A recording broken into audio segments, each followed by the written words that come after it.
Be me. Suzanne, 42, Human Resources Director. Sitting in my office at 2 a.m., staring at old performance reviews I wrote, hands literally shaking as I read my own words from 5 years ago.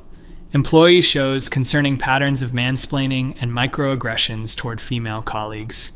I wrote that about Marcus, a junior developer who literally just asked clarifying questions during meetings. Destroyed his career trajectory with one bullshit performance review. He was transferred to a dead-end position within months. What the actual fuck was wrong with me? Flashback to 2019, me, sitting in this same office. Marcus needs to understand that his communication style is problematic, I told his manager Sarah. He constantly interrupts women and talks over them in meetings. Except he didn't. I watched the meeting recordings tonight.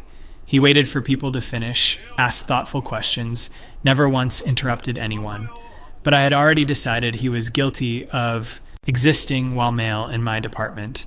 Sarah trusted my expertise on workplace dynamics. Marcus got written up for creating an uncomfortable environment for female employees. There were no complaints from female employees. I made that shit up entirely. Current me wants to scream at past me. What the hell were you thinking, you absolute psychopath? You ruined an innocent person's life because it made you feel important. You weaponized your position to satisfy some twisted power fantasy. But past me would have responded with her usual bullshit. I'm protecting women from systemic oppression, Suzanne. Sometimes you have to break a few eggs to make an omelet. Marcus represents everything wrong with male privilege in tech. God, I actually said that last one out loud to my assistant Jennifer. Thinking about David now, software engineer from 2020, brilliant guy, actually mentored female junior developers on his own time, but he made the fatal mistake of disagreeing with me during a diversity training session. I think we should focus on qualifications rather than demographics when hiring, he said. Perfectly reasonable statement, delivered respectfully. But past me heard it as a direct attack on everything I stood for. David just revealed his true colors, I told myself that night. Classic example of someone who claims to support equality but undermines it when convenient. Started building a case against him immediately. Documented every single interaction David had with female coworkers. Twisted innocent conversations into evidence of bias. When he offered to help Jessica debug her code, I wrote it down as condescending behavior. When he suggested a different approach during a team meeting, I labeled it dismissive of women's ideas. Jessica literally thanked him for the help. The team meeting idea was objectively better than what they were doing. Didn't matter to me, I was on a fucking crusade. Spent 3 months building my case against David. He's exhibiting patterns of subtle discrimination, I told his director Kevin. Women on his team report feeling marginalized and undervalued, complete fabrication. I never spoke to any women on his team about David, but Kevin trusted me. I was the human resources director with specialized training in unconscious bias. David got transferred to a different team with a lower profile project. His promotion got delayed indefinitely. He eventually left the company for a position 2 levels below where he should have been. Current me is absolutely disgusted. You destroyed someone's career over a fucking diversity training comment. He was literally one of the good ones, helping women advance, and you crucified him. What kind of monster were you? Past me would have doubled down, though. The impact matters more than intent, Suzanne. David needed to learn that his privilege has consequences. Sometimes good people perpetuate harmful systems without realizing it. Actually wrote that last line in his performance review. Makes me physically sick to read it now. But the worst one was Tyler. God help me. Fresh graduate, 23 years old, excited about his first real job. Worked in our marketing automation department. Kid was eager, asked lots of questions, stayed late to learn new systems. Reminded me of myself when I started in human resources 15 years ago. Except Tyler had the audacity to be a straight white male. In my twisted worldview, that made him automatically guilty of something. Tyler made the mistake of being friendly with Rachel, the marketing coordinator.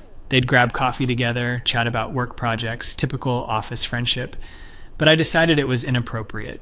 Tyler seems to be forming exclusionary relationships with female colleagues, I noted in my files. His behavior suggests he views women as potential romantic interests rather than professional equals. Rachel was fucking engaged to her longtime boyfriend. Tyler was gay, not that it should have mattered, but I didn't bother learning basic facts about people before destroying them.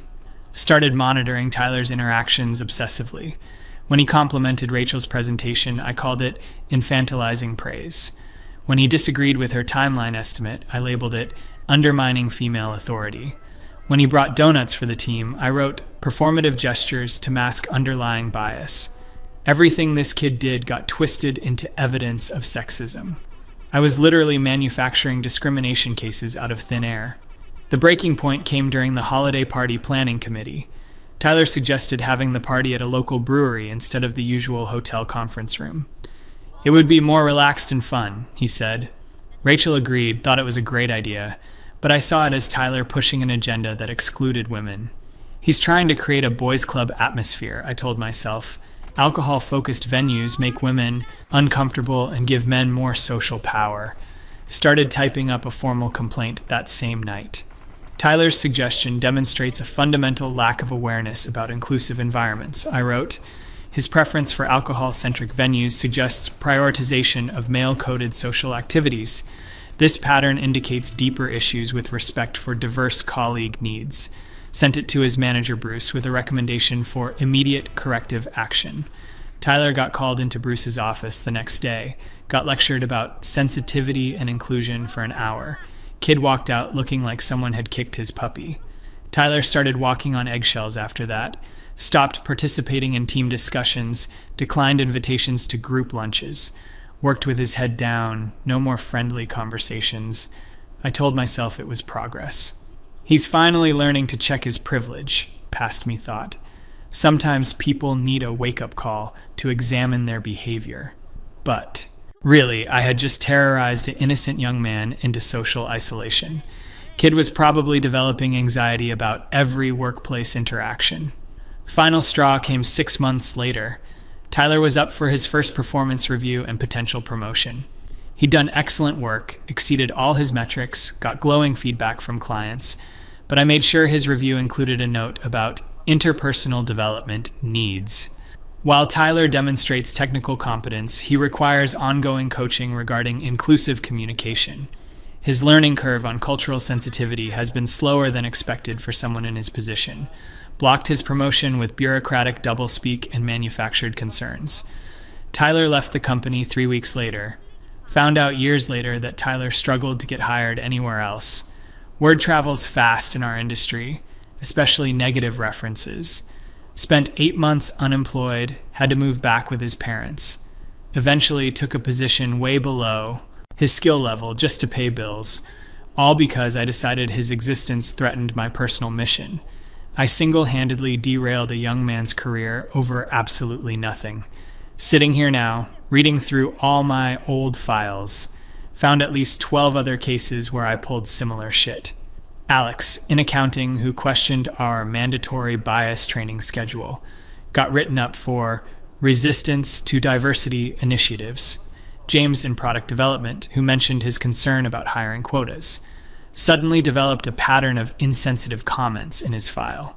Robert, in customer service, who had the audacity to point out that our sexual harassment training was biased against men, got transferred to a department where he couldn't advance. Every single one of them was guilty of nothing but existing in my presence while male, and having opinions that didn't perfectly align with my ideological crusade. I was like a fucking Spanish inquisitor rooting out heretics, except the heresy was just being a normal person who didn't worship at the altar of my particular brand of feminism. Current me wants to grab past me by the shoulders and shake her. You absolute fucking maniac. These were real people with families and dreams. Marcus had a pregnant wife when you destroyed his career. David was supporting his disabled father. Tyler was paying off student loans and trying to build a life. You crushed human beings to feed your own ego. But past me would have had ready justifications. The system is rigged against women, Suzanne. Someone has to balance the scales. These men benefit from centuries of oppression. A little setback builds character. Change requires sacrifice, and privileged groups need to understand consequences. I'm fighting the good fight, even if individuals get hurt in the process. I actually said that last one to my friend Monica over drinks. She looked uncomfortable but didn't challenge me. Probably thought I was just passionate about justice. The power rush was intoxicating, I can admit that now. Being the person who decided careers, who could make or break someone's future. Having directors and managers defer to my expertise on workplace dynamics. Employees walking on eggshells around me, knowing I could end them with a few keystrokes. I convinced myself it was about creating a better workplace for women. Really, it was about feeling important, feeling feared, feeling in control.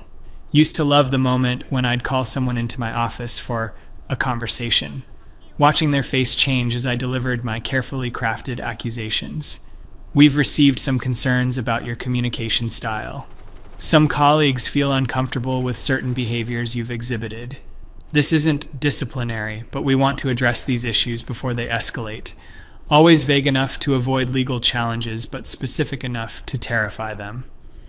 Watched grown men stumble over themselves apologizing for crimes they hadn't committed. The women in the office started treating me like some kind of feminist superhero. Suzanne really advocates for us, they'd say. She's not afraid to call out problematic behavior. Finally, someone who understands what we deal with.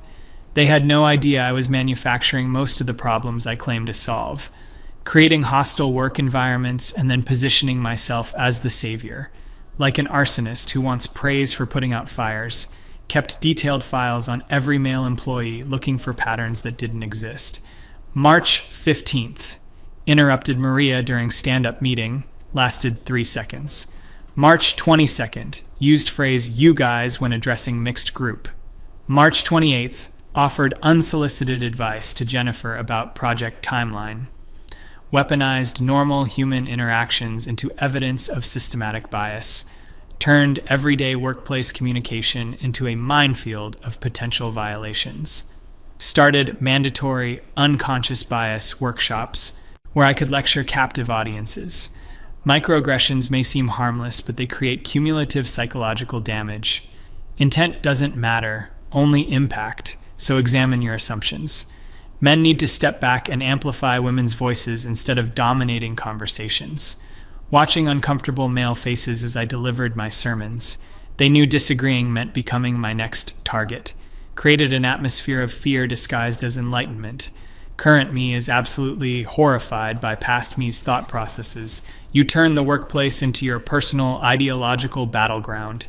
You abused your authority to punish people for thought crimes. You were supposed to protect employees, not terrorize them. What the hell happened to basic human decency? Past me would have gotten defensive. I was correcting historical imbalances, Suzanne. Comfortable people don't change. Sometimes pressure is necessary. These men needed to understand what women face every day. My methods might seem harsh, but systemic change requires strong action. God, the rationalizations I created to justify my behavior, convinced myself I was fighting some noble war against oppression. The breaking point came last month when Marcus contacted me directly. Email subject line, following up on 2019 performance review. My blood went cold when I saw his name in my inbox. Spent 20 minutes staring at it before opening. Hi, Suzanne. I hope you're well. I wanted to reach out about the feedback I received during my time at the company. I've been working with a career coach to improve my communication style, but I'm struggling to understand what specific behaviors were problematic. Could we schedule a brief call to discuss? I want to make sure I don't repeat these mistakes in my current role. Read that email 15 times. Marcus had spent 3 years thinking he was genuinely a bad person, working with a coach, analyzing his behavior, trying to fix problems that never existed, carrying guilt and self-doubt because I convinced him he was harmful to his colleagues. Current me started crying right there at my desk. Oh my fucking God, what have you done? This man has been torturing himself because of your lies. He's questioning every interaction, every word, because you convinced him he's dangerous. Couldn't bring myself to respond to Marcus immediately. Spent days crafting and deleting replies. How do you tell someone their entire crisis of confidence is based on fabrications? Sorry, Marcus, I made everything up because I'm a sociopathic, power-hungry monster. Actually, you were fine. I just needed someone to destroy that week. Those female colleagues who complained, yeah, that never happened. Finally wrote back asking to meet in person. Told him I'd drive to his city, anywhere he felt comfortable. Met Marcus at a coffee shop downtown. He looked older, more cautious, like someone who'd been burned. Started explaining how he'd been working on his communication issues, taking workshops on active listening and inclusive language, practicing conversations with his wife to avoid mansplaining, self-monitoring every workplace interaction for signs of bias. My heart was breaking listening to this earnest man describe his self-improvement journey that was completely fucking unnecessary. Marcus, I interrupted him, I need to tell you something important. The feedback you received in 2019, it wasn't accurate. Watched his face change from confusion to shock to anger. Explained how I had fabricated the complaints, twisted innocent interactions, manufactured evidence. Told him about my power complex, my ideological obsession, my complete abuse of authority. He sat there speechless for probably 5 minutes, then asked the question I was dreading. Why? Because I felt powerful, I admitted. Because I could, and it made me feel important and righteous. Because I convinced myself that hurting individual men was justified to advance women collectively. Because I was a fucking monster who got off on controlling people's lives. Marcus stared at me like I was speaking a foreign language. You destroyed my confidence for 3 years because it felt good. I questioned everything about myself, my marriage, my relationships with female friends. I thought I was this terrible person who made women uncomfortable just by existing. Watching Marcus process this information was devastating. Saw him cycle through disbelief, rage, grief, and back to rage. Do you have any idea what you put me through? He asked, voice shaking, hands clenched into fists. The therapy sessions, the self-doubt, the constant anxiety about saying the wrong thing. My wife thought I was having a breakdown because I kept apologizing for normal conversations. Current me wanted to crawl under the table and disappear. Past me had created lasting psychological damage over absolutely nothing. Told Marcus about the others, David, Tyler, Alex, James, Robert. Explained how I'd built a system of manufactured persecution. Used my position to feed personal power fantasies disguised as social justice. Turned human resources into my personal weapon against anyone who didn't conform to my ideology. He listened with growing horror. How many people? He asked. How many lives did you fuck up for your entertainment?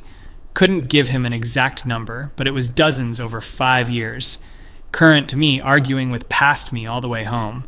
You're a fucking sociopath. Normal people don't destroy innocence for fun. Those weren't privileged oppressors. They were just regular working people. You had every advantage, education, position, authority, and used it to hurt people. What kind of twisted feminist destroys men who actually respect women? Past me would have kept defending herself. The patriarchy doesn't dismantle itself, Suzanne. Sometimes you have to take action. Those men needed to understand their privilege and learn from consequences. Individual discomfort is less important than systemic change. I was fighting for every woman who's been silenced or marginalized.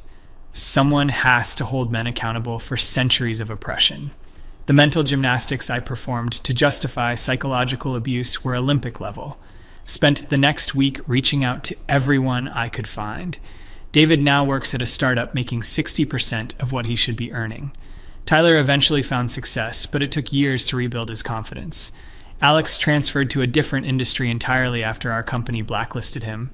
James moved across the country for a fresh start. Robert developed clinical anxiety and still sees a therapist. My feminist activism left a trail of genuine human wreckage. Meeting each of them was like getting punched in the stomach repeatedly. David. I started questioning whether I actually belonged in tech. Tyler. I didn't. Speak up in meetings for 2 years after leaving. Alex. My family thought I'd done something terrible because I wouldn't explain why I changed careers. James. I recorded conversations with female coworkers to protect myself. Robert. I still get panic attacks during human resources meetings. Every conversation drove home how completely I'd fucked up their lives. Current me wants to scream at past me until my throat bleeds. Look at what you did. Look at the actual human cost of your little power trip. These weren't statistics or theoretical oppressors. They were real people with feelings and families and dreams.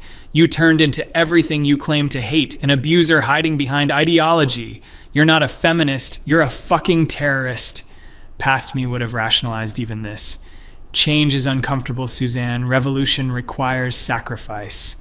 These men learned valuable lessons about privilege and accountability. Their temporary discomfort helped create space for women to thrive. Someone has to be willing to make hard choices for the greater good.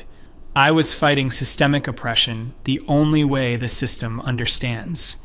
Amazing how I convinced myself that sadistic cruelty was actually noble activism. Spent months trying to make amends, writing recommendation letters, making phone calls, contacted former managers to explain the truth about fabricated reviews, paid for Tyler's therapy sessions for 6 months, helped Marcus negotiate a better position with his current employer, donated to organizations that actually help people instead of destroying them, knowing that nothing I do can fully repair the damage I caused. Can't give someone back 3 years of self-doubt and anxiety. The worst part is realizing how completely unnecessary it all was. The women at our company were doing fine without my protection. They were capable, successful, respected professionals who didn't need me to manufacture persecution.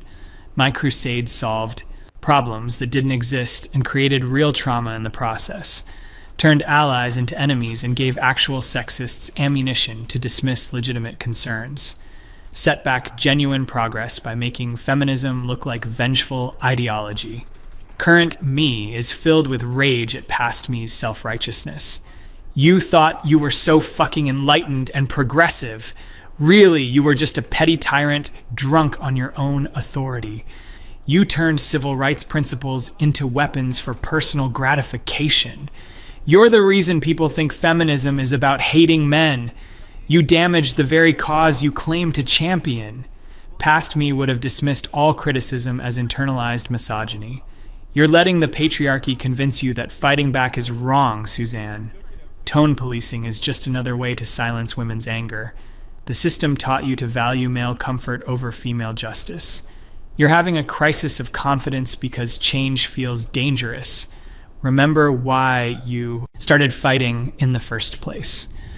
The circular logic I used to avoid accountability was impenetrable. Took a leave of absence to figure out what the fuck was wrong with me. Spent 3 months in therapy trying to understand my motivations. Dr. Peterson helped me trace the path from legitimate concerns about workplace equity to manufacturing persecution to feed power fantasies. You became addicted to the feeling of control, she explained. The ideology provided justification, but the real driver was narcissistic supply. You created problems so you could position yourself as the solution. Realized I'd turned feminism into a personal religion with myself as the high priestess. Anyone who questioned my methods was automatically branded a heretic. Created elaborate theological justifications for increasingly extreme behavior. Convinced myself that pure motives excused any tactics. Became exactly the kind of authoritarian I claimed to oppose. Just wearing different colored flags while marching people to the wall. Current me debates with past me constantly now. You weren't fighting oppression, you were becoming the oppressor. You used social justice language to mask personal sadism. You turned helping women into hurting men for your own entertainment. Everything you claimed to believe was just cover for being a fucking bully. You're a cautionary tale about ideological extremism. Past me's voice gets weaker in these arguments now. But systemic change requires individual sacrifice. The patriarchy doesn't respond to nice requests. Someone has to be willing to take difficult action. Historical progress always involves casualties. Even past me is starting to sound unconvinced by her own bullshit. Harder to maintain delusions when confronted with actual consequences. Wrote formal apology letters to everyone I could track down. not asking for forgiveness, just acknowledging the truth. I abused my position to manufacture discrimination cases against innocent people. I fabricated complaints and twisted normal interactions into evidence of bias. I caused genuine psychological damage to satisfy personal power fantasies. I turned human resources into a weapon against anyone who didn't conform to my ideology. I am solely responsible for the harm I caused and deeply regret my actions. Some responded with grace, others with justified anger. Most didn't respond at all.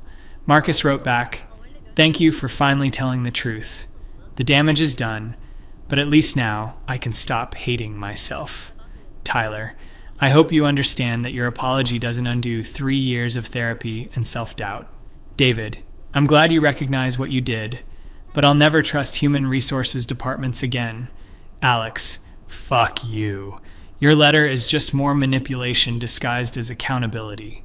All completely fair responses to someone who'd terrorized them professionally. Resigned from my human resources director position last month. Couldn't continue in a role I'd perverted so completely. Sent a memo to the executive team explaining my misconduct. Recommended external investigations into all my personnel decisions from 2018 to 2022. Suggested policy changes to prevent future abuse of human resources authority. Acknowledged that my behavior had created legal liability for the company. Executive team was shocked, horrified, and probably scared shitless about lawsuits. Current me wants to keep screaming at past me forever. You turned helping people into hurting people. You corrupted every principle you claim to uphold. You made feminism look like a vindictive hate movement. You were supposed to protect employees, not hunt them. You became everything wrong with institutional power. Past me has fewer arguments now, mostly just deflection. Everyone makes mistakes in high-pressure positions. My intentions were good even if my methods were flawed. Other people have done worse things and gotten away with it, so at least I'm taking responsibility instead of covering it up. This experience will make me a better advocate in the future. Weak sauce compared to her previous ideological certainty.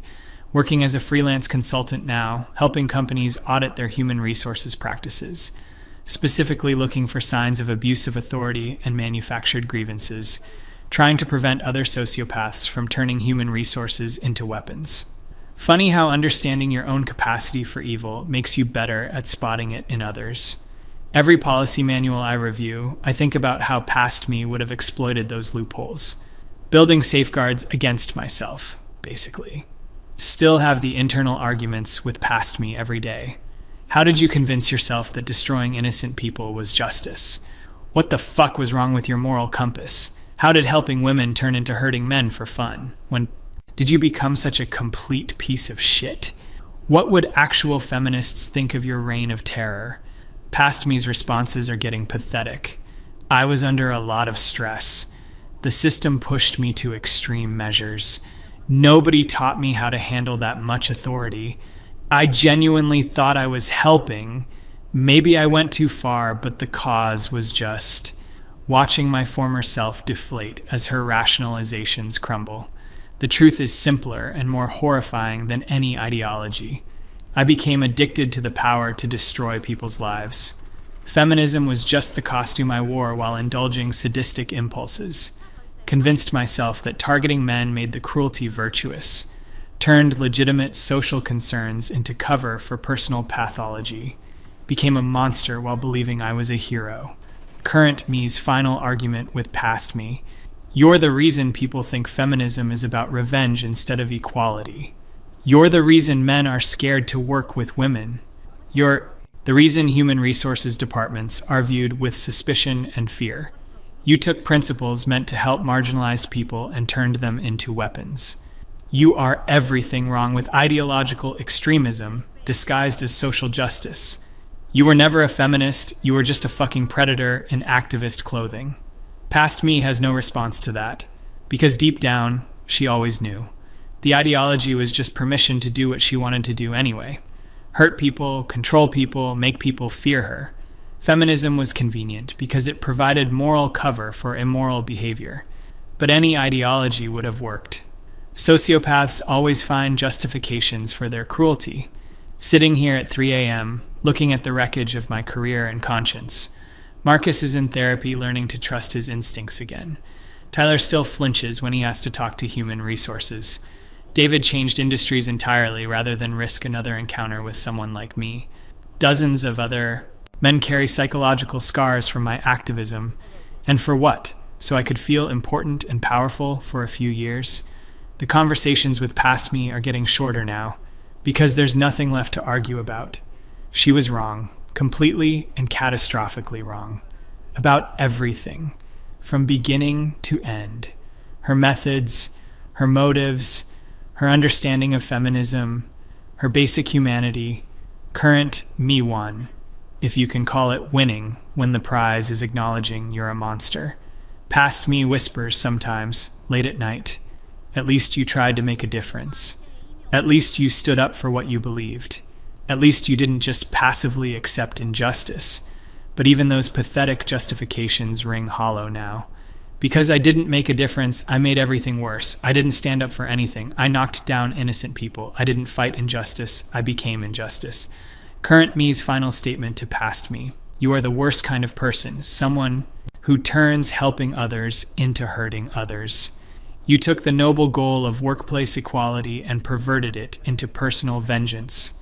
You destroyed good people's lives because it made you feel powerful. You are a cautionary tale about what happens when ideology becomes excuse for cruelty. You are not a feminist, not an activist, not a hero. You are simply a bad human being. And the only thing you can do now is make sure nobody ever becomes like you were. Past me finally stays silent. Because she knows it's all true, every word of it.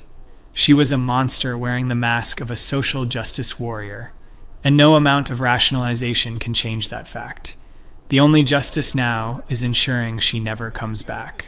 Be me, Fimenon. 22, final year of uni. Somewhere between quiet library girl and awkwardly friendly golden retriever. Signed up for a group project for an elective course because it's an easy A. End up grouped with 3 guys. 2 are loud and talkative, 1 is the exact opposite. Let's call him Tom. Tom is quiet, polite, says a lot, but always delivers when he's supposed to. He's the guy who shows up on time, finishes his part before deadline, doesn't complain. Very background character energy. Never interrupts anyone, just listens. Sometimes I catch him smiling faintly when others are joking, but he rarely jumps in. Noticed he always wears the same few hoodies in rotation. Subtle scent of laundry detergent, no cologne. We work together for weeks and I realize I actually like talking to him. When he does speak up, it's either genuinely funny or surprisingly insightful. He's the kind of guy you want on your team but never think about outside of class. Fast forward to presentation day. We smash it. Prof compliments us, classmates clap, adrenaline high all around. We're packing up and I'm just feeling that warm, fuzzy, teamwork accomplished vibe. We all walk out together. Loud guy 1 peels off to catch a bus. Loud guy 2 goes to grab food. Just me and Tom left. We get to the building exit. It's sunny, birds chirping, real movie credits kind of energy. Without thinking, I turn to him and say, "Hey, great work," and I step forward and hug him. Not a big lingering thing, just a normal hug. But in that moment, I feel his whole body tense up, like I just booted into an operating system that hadn't been turned on in years. He freezes for a second, then awkwardly puts his arms around me. His hands hover mid-back, like he's not sure where they're supposed to go. I pull back, smiling, and he's got this weird expression. Smile, but fragile? Almost like he's holding back something. He looks away for a second and mutters, "That's the first hug I've had in, I don't know, maybe a few years." Brain short circuits, a few years, like more than 365 days times multiple. I laugh a little at first because surely he's exaggerating. Nope, JPG. He just shrugs, says, "Guys don't really get hugged unless they're dating someone, you know?" He says it so matter-of-factly it actually hurts. Realize I have friends I hug all the time, even acquaintances, for no reason at all. Meanwhile, this dude has been walking around in hug famine mode. I'm suddenly uncomfortably aware of how different our social worlds are. That night, I can't stop thinking about it. Imagine going years without that physical affirmation that you matter to people. The next week, I decide to hug him goodbye again after study. He's still awkward, but smiles a little more. The week after that, he initiates before I can. It's small, but I notice he actually hugs back properly this time, not that weird hover hand thing. This becomes our unspoken ritual. usual. No words, just a friendly hug at the end of every study session. A month passes. One day, after a particularly long session, we're walking out, and I hug him. He holds on for a second longer than usual, pulls back, and says quietly, "I didn't realize how much I missed this. Thanks." Smiles. But this time it's warm, genuine, not the guarded one from before. My heart breaks and heals at the same time. Semester ends, group project over. Life moves on. I still see him sometimes around campus, and we always say hi. Every now and then, he'll wave and say, "Hey, come here," and we'll do a quick hug.